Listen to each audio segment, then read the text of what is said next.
ईवट के अधीन हाईलैंडर्स और पॉल के अधीन सिख एक कर्कश चित्कार कर जब उस सिकंदर बाग पर टूटे तब अंग्रेजी सेना के आगे कोई टिक नहीं पाएगा ऐसा लगा।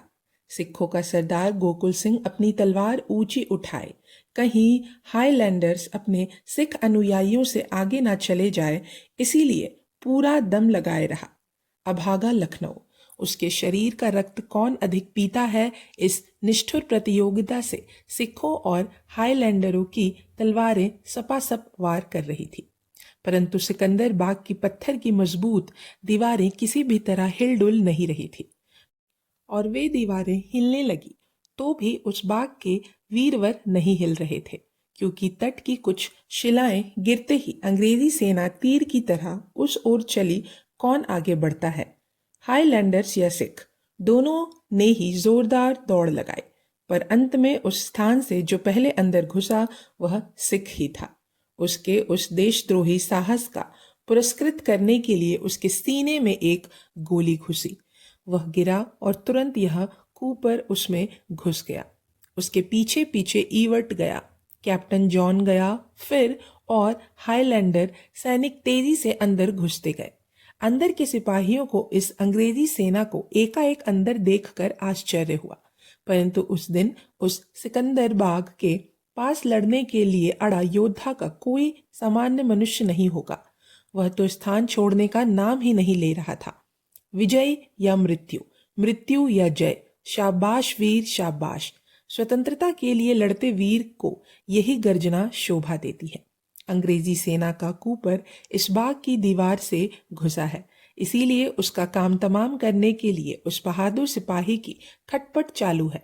लुधियाना में विद्रोही करके आए सिपाहियों के उस शूर नेटिव अधिकारी के सिवाय यह काम किसी अन्य से नहीं हो सकता। आया, कपूर को खोजते खोजते वह कृतांत उस पद दौड़ पड़ा। खनखनाहट, सपासप, काट छाट, कूपर को उसने और कूपर ने उसे एक ही समय काट डाला। दोनों ही खेत रहे। लैम्पडेंस अपने हाथ की तलवार घुमाते चिल्लाने लगा, देख क्या रहे हो, स्कॉटलैंड की परीक्षा की घड़ी है, आगे बढ़ो। कैसी उद्दाम भाषा! स्कॉटलैंड के सम्मान में और हिंदुस्तान को कोई सम्मान ही नहीं है क्या? स्कॉटलैंड के सम्मान के लिए कोई गोरा आने से पहले ही हिंदुस्तान के सम्मान में एक काला वीर गुस्से से भरा आया। लैप्सडन के शव से रक्त बहने लगा। ऐसे स्थान स्थान पर भयानक लड़ाई चल रही थी कि तभी दूसरी जगह से दरवाजा फोड़ वहां से भी अंग्रेजी सेना का सागर उस बाग में घुसने लगा। अब इस बाग को जीत की आशा नहीं रही। फिर ए सिकंदर बाग, चाहे विजय हाथ से निकल गई है, फिर भी तू लड़ता ही रहेगा क्या? लड़ लड़, वैसे ही लड़, विजय जाए पर सम्मान ना जाए, यश नहीं जाने देना। कर्तव्यमान रण मैदान में कूद पड़े। दरवाजे दरवाजे, सीढ़ी सीढ़ी पर खनखनाती तलवारें भिड़ रही हैं। रक्त की कीच चारों ओर मचाती रही। मेल्सन कहता है, भयानक रक्तपात और घमासान मार धाड़ चली। निराशा के अतुल शौर्य से विद्रोही लड़ते रहे। अंग्रेजी सेना ने उस स्थान के अंदर का भाग भी कब्जा लिया। फिर भी लड़ाई का अंत ना हो। हर कमरा, हर सीढ़ी, हर बुर्ज, हर कोना भारी जिद के साथ लड़ता रहा। शरण शब्द का उच्चारण किसी ने नहीं किया। किसी ने सुना नहीं जब वह सारा स्थान अंग्रेजों ने जीत लिया। तब ध्यान में आया कि उस बाग में 2000 शव विद्रोहियों के पड़े हुए हैं।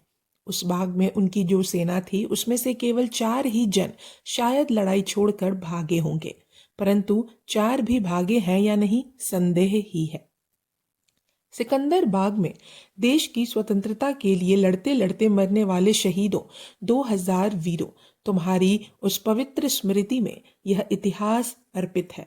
2000 गाजियों का रक्त, 2000 देशवीरों का रक्त, उस रक्त पर यह कृतज्ञ इतिहास अर्पित है। देश के लिए लड़ मरे तुम कौन थे? तुम्हारा नाम क्या था? तुम में यह सिद्धांत निष्ठा की ज्योति प्रकाशित थी। तब उसे चैतन्य रखने वाला कौन सा वीरवर नेता तुम्हें धीर तीराथ का संकल्प दे रहा था? यह कहने का महद भाग्य विश्व कल्याण के लिए उपकारक कर्मों में देह घिसने वाले तुम संत विभूतियों का नाम उच्चारण करने या लिखने का महाभाग्य यद्यपि हमारे भाग्य में नहीं, फिर भी तुम्हारी वीर स्मृति को यह कृतज्ञ इतिहास अर्पित हो। विजय गई, परंतु तुमने स्वकीय यश को भंग नहीं होने दिया। तुम्हारा रक्त भूतकाल की तिलांजलि आगामी वीरों की संजीवनी बने। तुम्हें सफलता नहीं मिली, पर स्वतंत्रता के गाजियों, यह सिकंदर बाग का आत्मयज्ञ यदि सही मुहूर्त पर आरंभ किया गया होता तो तुम्हें विजय भी मिलती। अब तुम्हारे शत्रु की शक्ति कितनी बढ़ी है। उनके हजारों नए योद्धा रण की ओर बढ़ रहे हैं। दिल्ली गिर जाने से तनाव कम हो गया है। विजय के कारण नैतिक बल बढ़ा हुआ है और पराजय से तुम्हारी मानसिक शक्तियां क्षीण। उनके हजारों नए योद्धाएं रण की ओर बढ़ रहे हैं। दिल्ली गिर जाने से तनाव कम हो गया है। विजय के कारण नैतिक बल बढ़ा हुआ है और पराजय से तुम्हारी मानसिक शक्तियां क्षीण हुई हैं।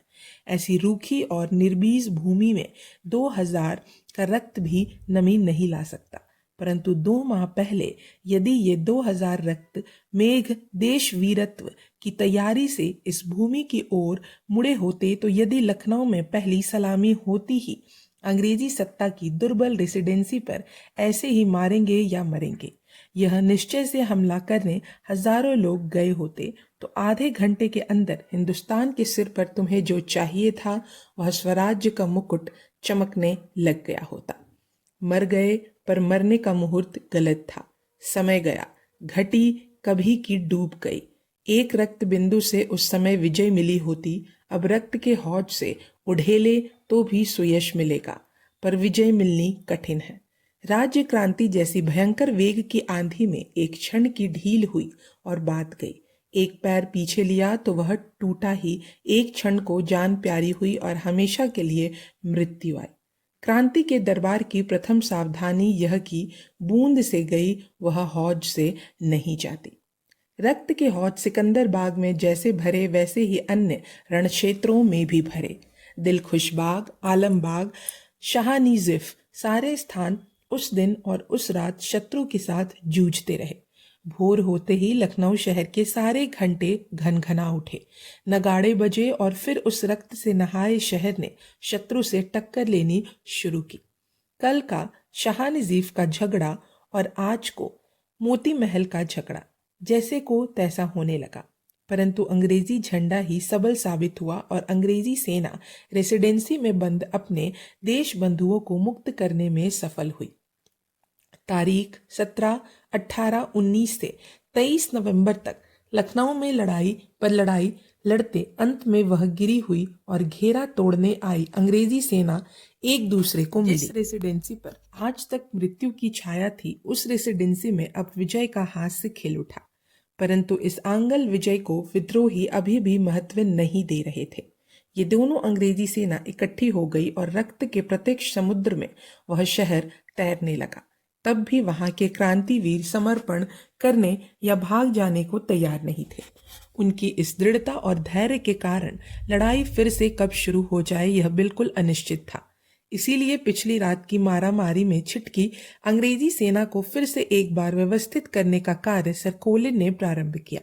उसने रेसिडेंसी छोड़कर दिलखुश बाग में सारी सेना इकट्ठी की, आगे की लड़ाई के लिए आवश्यक संगठन बनाया और कब्जाए आलमबाग में ऑट्रम के अधीन उस विस्तृण मारकाट में शेष रही लगभग 4000 सेना और 25 तोपें रख दी और उस विजय के लिए उसने अपनी सेना की शूरता, अनुशासन और आदेश पालन की यथार्थ स्तुति की।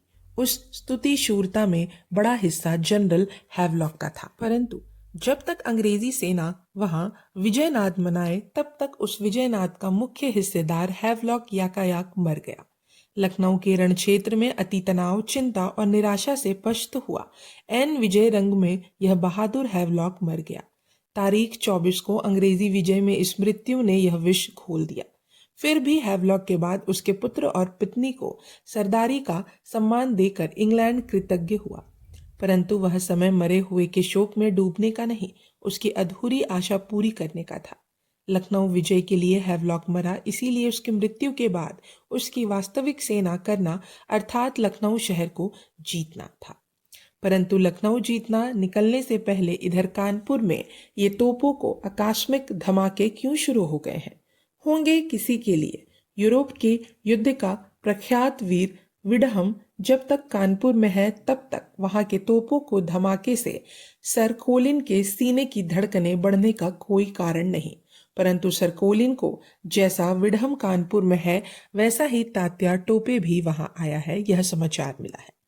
तात्या टोपे कानपुर में ही है। सर कोलिन को तोपों के उन धमाकों का भयंकर अर्थ ध्यान में आया और वह लखनऊ और ट्रम्प के हवाले कर अतिवेग से स्वयं यह जानने दौड़ा कि कानपुर में तात्या टोपे क्या गड़बड़ कर रहा है। यह भाग यहीं समाप्त होता है। अब हम अगले भाग में जानेंगे तात्या टोपे। तब तक के लिए धन्यवाद।